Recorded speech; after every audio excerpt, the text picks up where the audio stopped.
Going back to interior design itself, Gemma, what do you think is on the radar now for the rest of the year? What's the in things? So I think in terms of, we did some trend forecasting with the team actually last week and with an expert in this area, and it was quite interesting to see.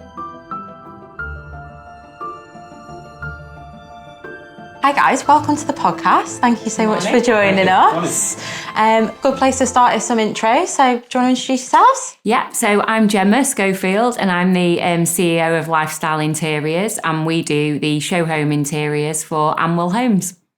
And I'm Graeme Gibb. I'm the sales director for the Cheshire and North Wales region. So we're just going to be discussing the topic of interior design today. So a massive thing when it comes to new builds. I think everyone loves a good show home, undeniably.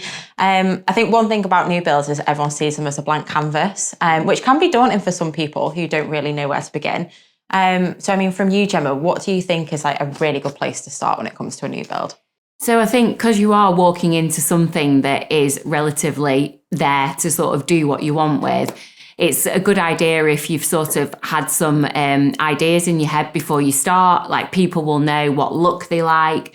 Now it's so easy for people because with Instagram and Pinterest and the way things have gone with mood boards, everyone's almost like a secret interior designer at home. So it's great that people come in and they have like ideas and kind of like, I've seen that and I want that colour. But I think you've got to know how you're going to live in the house because that kind of guides where you go with it. So you'll know that if you've got like a lovely kitchen family area, that's going to be the hub of your home. You're going to spend all your time in there. So you'll be thinking that you want to kind of that to do three things for you: relax, cook and eat, and have somewhere to sort of sit and dine as well. And then you'll know what you're going to do with your bedrooms depending on how your family situation is. Children, no children, spare rooms, you know, people staying. And then that sort of then sets the footprint for how you're going to do your home from there on in. Yeah, and I think the good thing about obviously our homes, Graeme, is people do have the chance to personalise some of it to begin with. So do you want to talk a little bit about what opportunities customers get to pick their choices? Yeah, absolutely. Everyone's got a budget, haven't they? You know, some people, it might be the first home that they're buying. It might be the fifth home that they're buying. So as a builder, we can cater for first-time buyers. We can cater for you know, that person, as Gemma said, they know exactly what they want. You know, they want to do upgrades. They want to literally turnkey, move in, and it's minimal effort. So from our point of view, we have a full options selection. So customers can personalize the home. You know, as you said, we're all on Instagram, we're all looking at Pinterest. You know, we've all got, you know, the latest fashions and trends.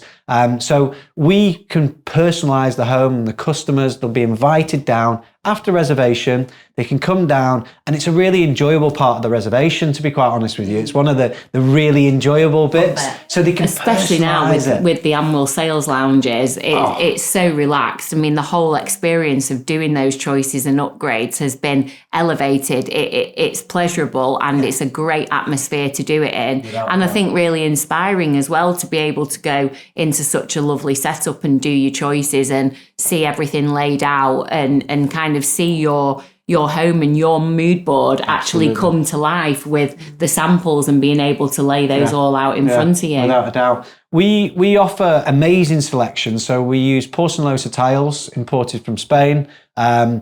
We use Symphony kitchens. Now, Symphony kitchens, they're like the Mercedes of the kitchen world. They make the same kitchens for likes of John Lewis, Laura Ashley kitchens. So that's the sort of brand synergy that we're looking at. It's very high end. Incredible quality, but we've got an amazing selection. We can do modern, we can do traditional, do classic style, and you know, there's an abundance of options and extras that people can choose from. You know, for instance, from downlighters to you know, chrome sockets and switches, quartz worktops. So again, going back to that budget side of things, people can really personalize it. We can work to a first-time buyer, maybe that's on a tighter budget, and we can work to, you know, the full porcelanosa tiles throughout the ground floor. We can work with Carndine. We have amazing carpet suppliers. So yeah, we can make it really special. And one massive advantage that buyers have is they can choose to do it through us. So when they complete on that moving day, they've got the moving van outside, everything is loaded and ready to unload. They're not having to worry about getting their own carpet suppliers. They're not having to worry about getting tradespeople in afterwards. That's the beauty of a new build.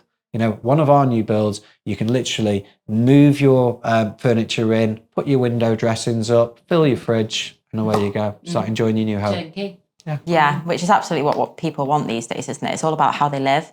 And I think one thing we're seeing across all our houses at the moment is we've really incorporated open plan living into how we design our homes.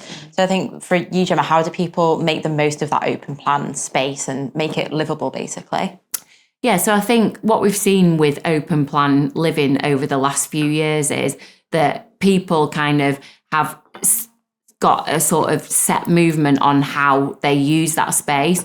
So it's really effective that if you're open plan, you're almost kind of forming areas on where you're going to use that space. So you'll have like your dining area where your table will be. You'll have your sort of sitting, reading, watching TV area. And those spaces are kind of formed by the use of the furniture then. So even though it's open plan, just by setting out where your table is, kind of then making your sofa area with your chairs and your sofa, kind of forming sort of sectional compartments within that open space, a rug on the floor to set an area off. That will define then sort of the pockets of areas of how you're living. So I think that people are seeing now, whereas probably before you'd walk into sort of a big open plan kitchen family and you might be a bit like, well, would my table go there or would it go there or would my sofa go there, and being a little bit unsure. I think those boundaries have dropped now. People are kind of a lot more sort of open and willing to trying things, and that has been led by the movement of there is so much content out there to help you with the way interiors has gone online.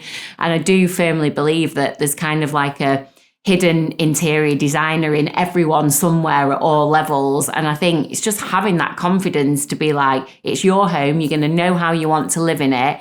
Just be brave to make those decisions. What's the worst that can happen? Move your sofas if you don't like them where you've put them. It can be done. So I think open plan living just gives you that flexibility that even as you change, like you might buy a house and live in it and then your family grows or older children move out and go away and, you know, you reduce down in size, and then that can almost sort of instigate a change then into how you use that space. So I think it's just the flexibility that the house designs now, especially here at Anwyl, have, that you're just open to so many options. It's social, isn't it? Yeah. You know, people don't like to be segregated from the party. You know, if you've got friends over for dinner, you know, it's one sociable space where if you are in the kitchen doing your food prep and preparing, you know, you it's all open plan. It's how we live. It's how I live. It's how my family live. You know, the open plan for me is an absolute game changer. Yeah. You know, the kids can be doing the homework at the table. They can be, you can keep an eye on them as well. Yeah. You know, you multitask, aren't you? Absolutely. Whereas rather than being shut off in, if we go back kind of 25 years when the kitchen was just a little working room and you were shut off in there, you know, it's life's changed and how we live's changed. And I think, yeah, like you say, you'll be cooking tea, you'll be shouting out answers to help with homework, you'll be, you know, sorting the dog out, someone will have something on in the TV. It's kind of, it brings the family together as well. It's a focal point, and things like a lot of our houses now, because of not by accident but by the designs and the technical team that we have, you know, we'll try and incorporate breakfast bars wherever we can, because, you know, people do, you know, you'll sit up, you'll have your coffee in the morning, you'll read the paper, you know, you have friends round, you tend to congregate round the island. You know, it's that natural pulling point. And a lot of our customers absolutely will, you know, be on their wish list. I want an open plan kitchen. I want to have an island, or I want to have, you know, a peninsula. I want to have a breakfast bar, because that's how we want to live. Yeah. It's aspirational. Absolutely. It's just become a thing of the times, hasn't it, a little bit? Without a doubt. Going back to interior design itself, Gemma, what do you think is on the radar now for the rest of the year? What's the in things? So I think in terms of, we did some trend forecasting with the team actually last week, and with a kind of expert in this area, and it was quite interesting to see.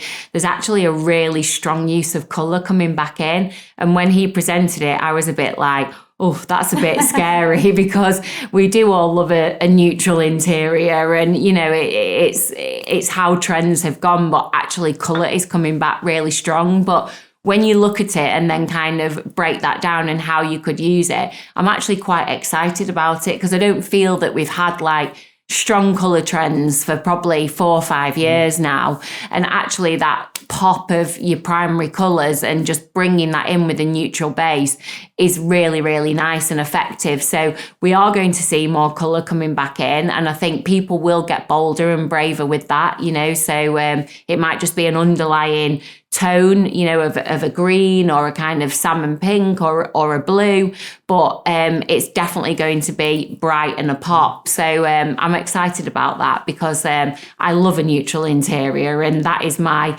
go-to, and you have to sort of push me sort of kicking and screaming to sort of go pop. But I think it's going to actually really open up a lot of opportunity for some nice and exciting things to do on the interiors.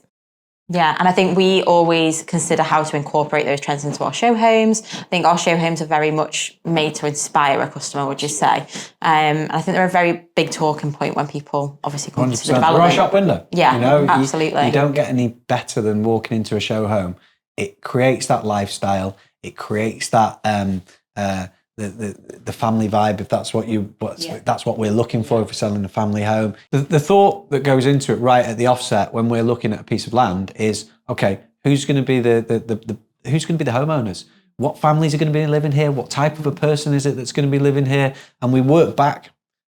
So it doesn't happen by accident. If we are in a family area, guess what? We're going to build family homes. We cater to our audience. And absolutely, in conjunction with Gemma and interior designers, we work very well, and it's testament to the compliments that we get, that inspiration, the amount of people that come through our show homes who end up buying our houses and say, "Where did you get that piece of furniture from? Where did you get that couch from?" And we it's aspirational, but it's also achievable as well. I think we see that as well with then how many customers of yours we get that come to us on our socials and will say, "I saw the Oakmere show home that you did at this site or that site. Where was that table from? Where was the headboard from? Where were the sofas from in the lounge?" And we'll help the customers as much as we can with sourcing that same product and sort of helping them with their home. And I think that's always a positive testament because people like what we've done together. Yeah. So, they want to recreate it. If they want to recreate it, the show home's doing its job, No better compliment, is there, than somebody, I want that table in my brand new house. Yeah, absolutely. I think one thing that you have to consider is obviously when someone buys a new home, they've just, spent a lot of money on this home. And I think sometimes once you get in, they perhaps think there's more money to be spent. So I think, is there a way, top tips from you in terms of doing it on a budget, really?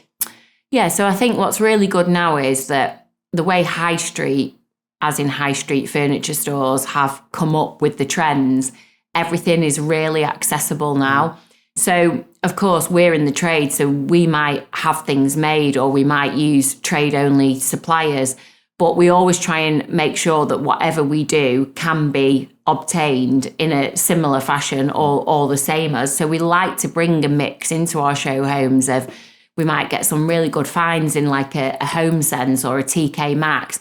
Next, John Lewis, people like that have got great ranges of furniture. If you think back, actually, probably 15 years ago, you might be like a bit, oh, well, Marks and Spencer's is a bit old-fashioned with its furniture, or John Lewis's, but actually now the trends and the ranges are so forward-thinking that you can go and recreate any look with good high street furniture stores.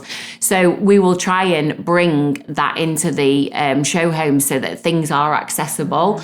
We wouldn't want to be putting into an Anwyl show home something that, a sort of £4,000 or £5,000 sofa that's unachievable, because we recognise that people are not necessarily going to want to go and spend that kind of money on their house, and we want our show home to be sort of achievable for them. So it's just being clever with, we'll use high street accessories, styling, things that people will recognise and know they can go and buy and replace. And you can be so clever now with how you buy things like Etsy, Vinted, all these things that have come in, you know, eBay, like you can find such good things. People are into upcycling furniture. Yeah. You know, I see some pieces that some of the girls do, and it's unrecognisable when they've taken like a second-hand chest of drawers and kind of changed the knobs on it, painted it, and it's a great piece, and that's great. It's sustainable, it's low cost, and we're kind of doing our bit as well. So I think that there's so many options up there to make it affordable, to have a nice home. And I think there's a lot of things that people think are or can be quite expensive to achieve in a house. So is there anything in terms of like achieving an expensive look on a budget you would recommend?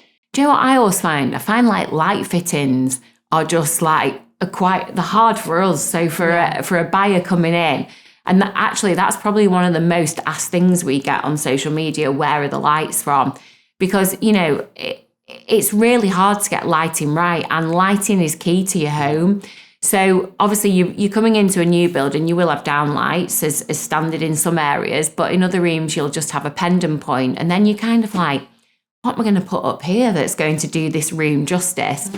And you can pay like, some lights can be like £700, £800, £900, you know, and you start adding that round 3, 4, 5 rooms. It's a lot of money. So I kind of did an exercise a couple of months ago, and we were like, right, let's try and sort of find what's our favourite lights, where they're from, how much are they, do like a kind of bit of a shopping list on it. And again, you know, your sort of big high street brands are now really getting onto this and coming forward with some really good cost-effective lights. So John Lewis have great range of lights, Next have great range of lights, and even like H&M Home, Zara Home, these sort of companies that are coming through are getting onto that now. And we're starting to see really nice trendy lights copied off the bigger brands like your kind of Ralph Lauren Home, but on a reduced scale, and they're affordable. And I think that's going to help massively, because it's so hard to do lights on your own. You just can get stuck in a rut of sort of walking up and down aisles and not knowing where to start. But I think on lighting, it's so key that you need to almost just break it down and think, if you've got a feature like a dining table and you've got a lighting point above it, that's where you want to have a feature light, because that's setting that area off. Again, light above a bed, light in your lounge in between your sofas. That's a sort of a really key piece, and it really sets that room apart. So I think if you get your lighting right, you're almost halfway there. Absolutely. And I think one of the other common comments that we tend to see about new builds is lack of character, which is a stereotypical new build comment. But I think for us, it's one of the things that we're very proud of. Our street scene is, you know, one of our massive selling points. And I think, you know, people may be, you know, just tarnishing everyone with the same brush, if you will, when it comes to character. I think to answer that question, Laura, you know, you only have to drive down one of our roads, drive down one of our streets. We're not just building, you know, blocks with windows. You know, it doesn't happen by accident. Our strapline is thoughtful homes. Absolutely. And I think that's also true when you come inside. When you first enter a new build, it can feel a little bit, you know, empty, as any house can, but you can definitely bring in that character that you'd find in, you know, a 1900s property. And I think people are doing that now. Like we've seen, obviously, paneling has become like so popular over the last 5 years. And it's such an effective way to get like detail and character. Not that we're trying to make every new build home look old, because there's a modern take on paneling, but just so that when you come in the front door, you've got some detail. And I think now, if you look, like the hacks and the how-to videos, the most watched reels are all people at home doing their own types of paneling, whether it's just with the beading or the full MDF paneling, but everybody loves it. And it is such a clever way and so like cost effective as well, that you can just walk in the hall and straight away you've got detail, you've got a little bit of sort of 3D shape to the walls. It changes how that area feels. It can change like size and feeling, and that just straight away changes that house when you walk immediate in. Impact, or isn't even a wallpaper.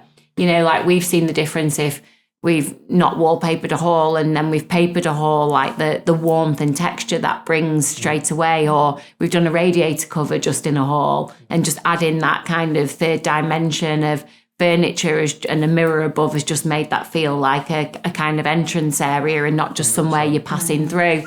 So there's so many things that people can do that are just so easy and effective. Okay, so Gemma, what would be your top tip for someone about to start interior design in a new build? Their own home? Yeah.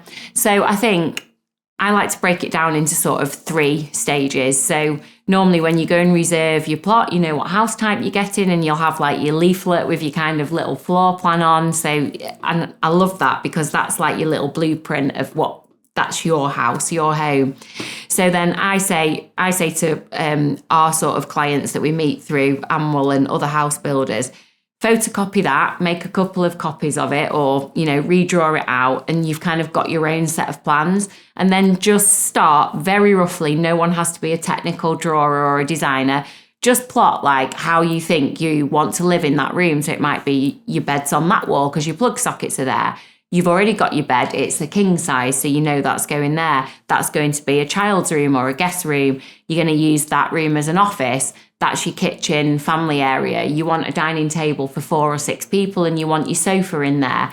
Start plotting that out, just very, very roughly. Then you've got it in your head kind of how your floor plan is developing.